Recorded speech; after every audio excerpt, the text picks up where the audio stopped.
আসসালামু আলাইকুম ওয়া রাহমাতুল্লাহ। প্রিয় শ্রোতা বন্ধুরা, আল্লাহ তাআলার অশেষ মেহেরবানিতে আজ আমরা এমন একটি গুরুত্বপূর্ণ হাদিস নিয়ে আলোচনা করব যা আমাদের দুনিয়ার জীবন এবং আখিরাতের অনন্ত যাত্রার এক অন্তত গভীর এবং শিক্ষণীয় বার্তা বহন করে। এই জীবন কি আসলে সুখের নাকি দুঃখের? আমরা অনেকেই জীবনের সামান্য কষ্ট বা সামান্য সুখে ভুলে যাই যে আমাদের জন্য চিরস্থায়ী জীবন রয়েছে, যা আমাদের জন্য হতে পারে সুখের অথবা কষ্টের। আসুন আমরা মনোযোগ দিয়ে শুনি, দুনিয়াতে সব থেকে কষ্ট ভোগকারী মানুষটির পরিণতি এবং সবচেয়ে বেশি সুখ ভোগকারী মানুষটির শেষ অবস্থা কেমন হবে, যা আমাদের প্রিয় নবী রাসূলুল্লাহ সাল্লাল্লাহু আলাইহি ওয়াসাল্লাম তার পবিত্র জবানিতে বর্ণনা করেছেন।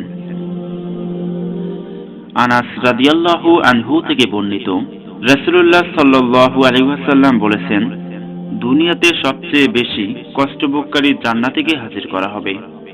এরপর তিনি আল্লাহ তাআলা বলবেন, তাকে জান্নাতে ভালোভাবে প্রবেশ করাও। ফলে তাকে তারা অর্থাৎ ফেরেশতারা ভালোভাবে জান্নাতে প্রবেশ করাবে। এরপর আল্লাহ তাআলা বলবেন, হে বনি আদম, তুমি কখনো কষ্ট অথবা তোমার অপছন্দ কিছু দেখেছো? সে বলবে, না, তোমার ইজ্জতের কসম, আমি কখনো অপছন্দ কিছু দেখিনি। এরপর দুনিয়াতে সব থেকে বেশি সুখ ভোগকারী জাহান্নামীকে হাজির করা হবে। এরপর তিনি বলবেন, তাকে ভালোভাবে জাহান্নামে ডোবাও। এরপর তিনি বলবেন, হে বনি আদম, তুমি কখনো সুখ, শান্তি, আরামায়েশ দেখেছো কি? সে বলবে, না, তোমার ইজ্জতের কসম, আমি কখনো সুখ, শান্তি, আরামায়েশ দেখিনি।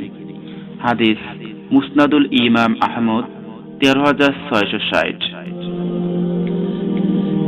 বন্ধুরা, এই হাদিসে দোজখের আযাব স্পর্শ করতেই যেমন দুনিয়ার সকল সুখ, শান্তি, ভোগ বিলাসের স্বাদ ভুলে যাবে, তেমনি মুমিন ব্যক্তি জান্নাতে প্রবেশ করা মাত্রই দুনিয়ার সকল দুঃখ, কষ্ট, বিপদ আপদ ভুলে যাবে।